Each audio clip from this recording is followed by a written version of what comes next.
On September 20th, Beto comes to fulfill his promise to come to Prairie View, but before he arrives, City Hall has a mandatory meeting with Panther Hill residents. Making sure everything is efficient, that we stay on time. You know, if you have something to say, raise your hand. He's going to call upon you. That way we can be organized, and that way we can get everybody to have a chance to express their thoughts. So please be cognizant of the time frame, because we're trying to end this at 4:45. Because a text message was sent out saying that me, Councilman Randall, Councilman Jones, and Councilman Rowland was trying to stop and take away Panther Hill sent by Mayor Allen. So I'm here to tell y'all that that's not what's trying to happen. We've been trying to rectify the situation. So this is why we ask y'all to come to the city council meetings, because we've been to city council meetings. You'll see at the end of every meeting, we ask to have a discussion on the Panther Hill for next agenda. For months, it was never put on, and the mayor sets the agenda. Also, a couple weeks ago, we asked to have an emergency meeting. And the law said to have an emergency meeting has to deal with public safety and public safety and health. So you see all the things that we talked about having to do with public safety and health. Well, the emergency meeting was canceled because Mayor Allen and our attorney said that we didn't have grounds to have to hold an emergency meeting. My name is Xiao Wallace. I'm a city councilman for the city of Prairie View, and I'm a graduate student here at Prairie View A&M University. I think the biggest challenge is trying to serve the greater good. A lot of times, you could try to focus on specific pieces of the population, but when you think of you represent a whole city now, it's not like you just represent your family or you represent one subdivision. So really thinking outside the box and being creative and being willing to listen to all the criticism, but also collaborating with everybody possible to try to move the city forward. So right now, the resident to housing ratio is a little bit offside. We have a growing population. Of course, we need more housing to accommodate it. So right now, we've had a couple of new developments within the city, a couple apartment complexes, but the issues with some of the apartment complexes, like specifically like Panther Hill, is I've been on campus. I was here when the square was made, and there wasn't too many issues. Of course, you had a couple of AC issues, maybe water on, water off issues, but nothing major. Right now with Panther Hills, a lot of students were pushed into the Panther Hills because they didn't have nowhere to live. So yes, the Panther Hills was a great development in terms of students need places to live, but at the same time, it felt a little predatory in the sense that it was stated that the housing complex wasn't done until 2019. And the thing was that it was pushed by the mayor, by the developers, saying, okay, students, come move in. We get new. So a lot of them, signed at least before they even had a chance to really live in there. So it's like they're kind of like guinea pigs. If everything went great, then great. If not, then obviously there's issues. And the thing was, there are a lot of major issues when it comes to mold, when it comes to flooding, plumbing, all those different things. And so as a student, I've talked to multiple students about it, and a lot of them actually written to me said that if they had to start all over again, they would have rather just move to Cypress or move somewhere else or try to find another off campus, because not only was it, saying that this is the only place, that to live, but also the aesthetics was a point that students wanted to go to, but whenever it came down to actually living there, half of the amenities that were promised to them, if you pay the money as a resident, wasn't there. So I feel like there needs to be, if we're gonna allow these developers to come in and allow students to live in these housing complexes, there should be a standard that they should be held to as well. Seen it or anything like that. He barely wanted to give me a prorate, and still they threatened to evict me if I didn't pay my rent that day. It said cable TV. Mm-hmm. They lied and switched it and said it's always said cable connections. At first it didn't say that. Communication with management was horrible. We applied, didn't get a response for our application until a month later. Mm-hmm. Didn't get our leases till a month after that. My desk didn't fit in my room. And so when I come to find out that me and my roommate are paying the exact same, the $29.50, and just where she puts her desk alone is the size of my entire room. They're like, well, I'm like, so how's that gonna work? We start school on August 27th, and I know nobody in Panther Hill. I'm not staying with no stranger. I watch too many movies. So I'm like, okay, so like, how's it gonna work? And the man said, his name started with A, he specifically said, stay with somebody in the phase, they don't do room checks. The spots. I get to work and I don't have a parking spot as well. We're parked in front of the leasing office any kind of way. So it's not just you guys who are going through this.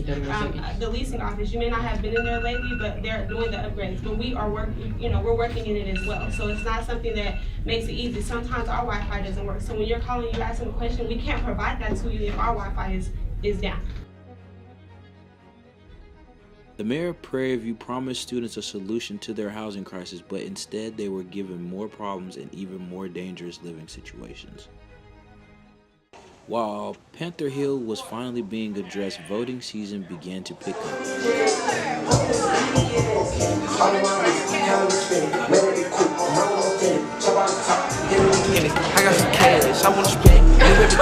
having a voter registration drive for freshmen here in the UC. As you can hear, there's music playing, it's bumping, we got free pizza, and we're trying to get somewhere between 100 plus freshmen registered to vote. Situation housing in Prairie View. The main problem is that the city of Prairie View is not very developed. You got a Dollar General, 2 gas stations, and that's about it. And then you have the university, highly underdeveloped. So when you have somewhere around up to 10,000 students here going to school in an underdeveloped city, then you have an issue with housing. So like in Texas A&M and College Station is a whole city. Texas A&M doesn't have enough housing for all the students, but it has a city that can take in the students in their housing. In most places, capitalism takes over. So when there's not enough housing, then somebody with capital will build housing for those said students to therefore meet that need. But in Prairie View, when you have broke people or people without enough capital to invest in land and to build housing, then therefore you have a housing crisis, a housing shortage. Also, the state of Texas dictates how much housing a college can have on its grounds. The state dictates your enrollment. And enrollment standards have increased substantially every year for HBCUs. So Prairie View had its highest freshman class this year, but so did Grambling, Southern, Howard, Morehouse, Spelman, and Houston-Tillotson. They've all had the biggest freshman classes because someone is telling them you got to add more students to keep your funding. So, because our retention rates are so low. So when you continue to bring in freshmen, continue to bring in students, you don't have enough housing, you don't have enough money to build housing, you have a housing crisis like we've never seen before, and you get ripe ground for someone to take advantage of students in housing, i.e. Panther Hill. It's not a unique problem for universities as a whole, but like with the system not recognizing Prairie View's unique situation where there like literally isn't a place for you to go, right? Like in Galveston, we don't have that problem. In Corpus Christi, in College Station, like those are more developed cities. Our city is just woefully underdeveloped.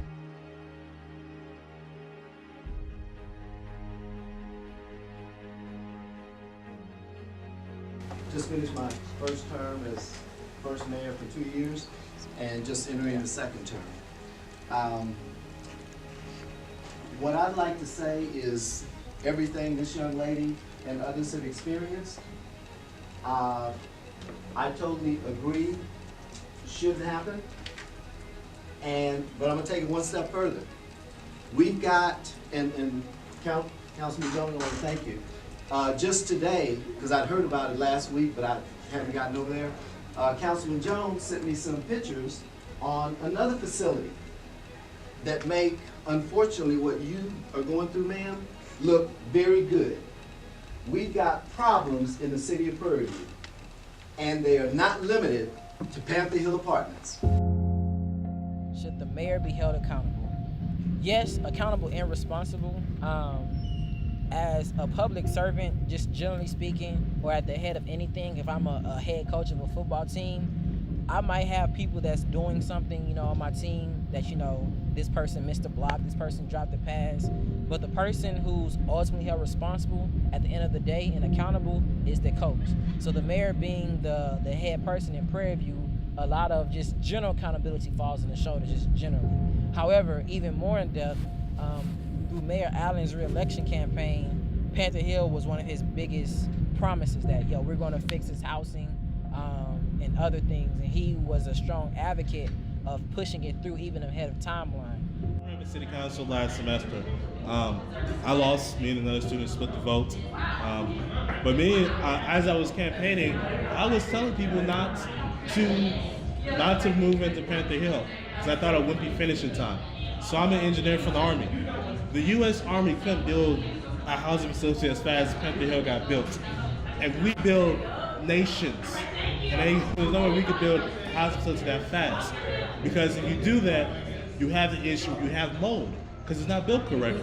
But the mayor kept saying it was going to be finished. It was going to be finished. And we do something fishy with it. And if you, as a mayor, if you're running your campaign, promising something, and then telling students, don't worry about signing up for housing here on campus, because you'll have housing off campus, then you must be held accountable. We had to hold people accountable because his integrity is out the window.